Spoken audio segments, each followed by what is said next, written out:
Hola y bienvenidos todos de nuevo a este nuevo podcast de celticsworld.com. Lo primero y ante todo, daros las gracias por todas las visitas que ha tenido el primer podcast que hicimos hace nada, unos días. Y sobre todo daros las gracias porque, bueno, por todos los comentarios que me habéis dicho, por todos los mensajes que me habéis mandado comentándome cosas acerca del podcast o dando simplemente las gracias. La verdad es que es un placer porque, bueno, a mí me gusta mucho hacer este tipo de acciones, estos podcasts, porque, bueno, siempre el poder oír las opiniones de otras personas yo creo que es muy interesante para llegar un poco a algo en cualquier aspecto, ¿no? Y en el deporte y cuando hablamos de equipos, pues bueno, un poquito igual, ¿no? Hay mucha información alrededor de una franquicia como Boston Celtics y la verdad es que es muy interesante conocer lo que opinan otras personas sobre los temas de actualidad, ¿no? En este podcast quería comentaros un tema que a mí me parece muy interesante y es el de los guards, el de los jugadores que juegan o que tenemos ahora mismo en plantilla y que juegan en las posiciones de 1 y 2, diríamos, de base y escolta o lo que normalmente ahora se llama como combo guard, esa idea de un jugador que más o menos tiene buen manejo de balón y que además es un buen tirador, ¿no? Esa un poco idea de muchas veces parece que se dice como si fuera un gran jugador, una persona un chico que puede jugar de uno y de dos, parece mejor que un chico que juega de uno, pero es que algunas veces ni eres un uno, ni eres un dos, ni te sabes muy bien definir con un rol en la plantilla, pero bueno, de esos jugadores uno, dos, uno y medio o incluso dos y medio, ¿no? ¿Por qué? Pues porque me parece un tema muy interesante. Ya escribí en el blog hace un tiempo hablando de esto y me parece muy interesante por una cosa, y es que todos estamos hablando, o todos más o menos tenemos en la cabeza que entre las cosas que necesita el equipo para dar ese salto, ese paso adelante, perdón, estarían la idea de un protector del aro, como se viene diciendo, de un reboteador, de un chico que pueda aportar puntos ahí en la pintura también, pero sobre todo que nos pueda aportar defensa y rebote, algo que nos ha faltado en la última temporada y que en general falta, ¿no? en Boston Celtics desde hace un tiempo. Entonces, esa figura parece que hace mucha falta en el equipo y que sin duda vamos a ir a por ella, ya sea en el draft o en la agencia libre o mediante traspaso. Y lo segundo es esa figura del 3, ¿no? Ese 3 que siempre se viene hablando que necesitamos, ese 3 alto, capaz de anotar, de ayudar también en el rebote, que defienda, ¿no? Muchos factores en un solo jugador, un perfil difícil en general de encontrar, y más si lo comparas con los 3 de ese nivel que podría haber en la liga, tipo pues desde Kevin Durant a Paul George o el mismo LeBron, por ejemplo, ¿no? Es un perfil complicado y cuando se habla del 3 alto, muchas veces se nos viene a la cabeza esa comparación y es complicado, ¿no? Encontrar ese tipo de jugadores que aporten eh, un poquito en todas las facetas, ¿no? Por decirlo de alguna forma.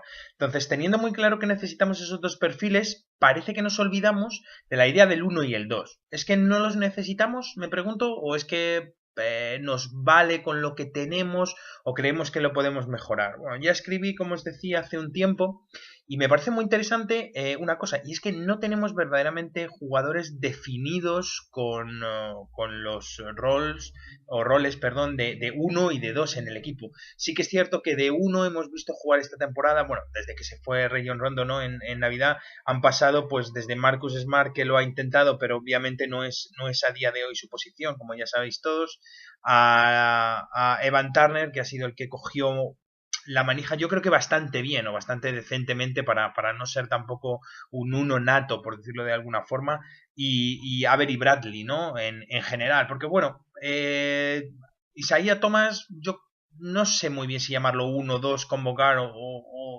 o cualquier cosa, ¿no? No sabría muy bien dónde ponerlo. Pero sí que es cierto que si uno se imagina la idea de tener un equipo, bueno, ganador o que tenga calidad suficiente para entrar en playoffs y quizás pasar rondas, llegar a finales, etcétera, pues normalmente se nos vienen a la cabeza equipos que siempre tienen esa figura, ¿no? La figura de un base capaz de mover el equipo y capaz de anotar. Y sí que es cierto que ahora mismo Boston Celtics no lo tiene, ¿no? Quizá Isaiah Thomas es el que más se pudiera asemejar a esa idea, pero tampoco parece, ¿no? Y más sabiendo que Stevens no lo tiene todavía como un titular en la plantilla, etcétera. Entonces es un poco complicado. No tenemos un uno y no tenemos tampoco un 2 muy claro, ¿no? Esa figura del 2 típico, el 2 anotador, el 2 que corta la zona para buscar una posición de tiro o hacer una jugada, encontrar sus propios tiros, etcétera, ¿no? Es complicado porque podríamos decir que Thomas es un 2, sí, pero tampoco es esa su posición. También le gusta tener el balón y bueno, todavía no tiene la facilidad de hacerse los tiros. Avery Bradley también juega muy bien el pick and roll, pero bueno, no es ni un 1 ni un 2. Y de aquí que vienen un poco mis dudas y la pregunta que yo quería decir. Es que no entiendo todavía quién va a jugar en esa posición y si la franquicia se va a decidir a reforzarla o no, un poco con la idea de reforzar los roles.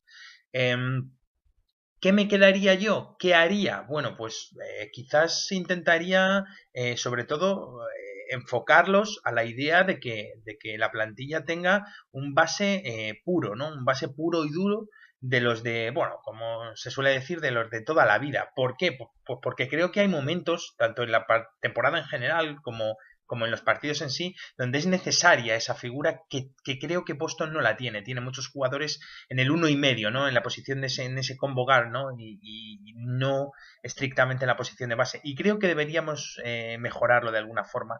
Sí que es cierto que creo que Evan Turner va a coger esa responsabilidad el año que viene, salvo que haya traspasos o salvo que en la noche del draft, como yo he comentado alguna vez por ahí en los foros, etcétera, pues se fiche un base, que es lo que nadie se espera, ¿no? Parece que todos nos esperamos a ese protector, a ese hombre alto y tal, pero bueno, quizás la figura del base podría ser también interesante porque puede ser un rol que le haga falta. Y luego, pues bueno, saber también qué va a pasar en la agencia libre y un poco saber si pudiera llegar alguno. Yo hay algunos nombres que me gustan mucho. Creo que hay un nombre que podría cuadrar muy bien y a lo mejor algunos hasta se tiran de los pelos, pero es Jeremy Lin.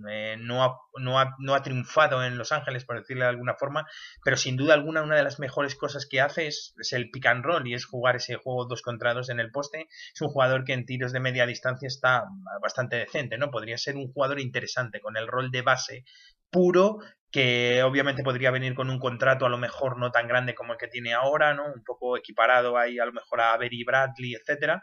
Y bueno, y quizás podríamos conseguir esa figura, ¿no? En él. Se me viene a la cabeza por decir uno, ¿no? Podría ser tema de discusión total. Pero bueno, en general lo que quería comentaros es que creo que a la plantilla le hace falta ese rol de uno y creo que le hace falta también definir un poco los roles de los otros jugadores para que todo fluya un poco más. Esto obviamente supongo que si me oyera Brad Stevens o me oís vosotros y supongo que diréis que no tengo ni idea, pues quizá no tengo ni idea y es mejor tener jugadores más polivalentes, pero a las pruebas me remito y si veis los jugadores o las franquicias que llegan a las finales, pues más o menos todos tienen ese rol bastante definido y llega bastante bien, no me imagino un equipo sin un base puro llegando a cotas altas. Esto es, pues bueno, pues un tema de los muchos que se podía hablar y del que creo que es muy interesante y que se podría debatir mucho, ¿no? La figura de la falta de roles dentro de la plantilla. Hasta aquí este podcast porque, bueno, queremos hacerlos, ya lo sabéis, muy, muy cortitos y tal, dando algunas opiniones sobre algunos temas, pero no ser muy, muy recurrentes y tampoco durar mucho para no resultar pesados. Así que igual que siempre os emplazo a que si os ha gustado interactuéis con el podcast tanto en YouTube como en las redes sociales o en celticsworld.com y si necesitáis cualquier cosa pues estamos a vuestra disposición en los canales de siempre, ya los conocéis. Así que gracias a todos y hasta la próxima.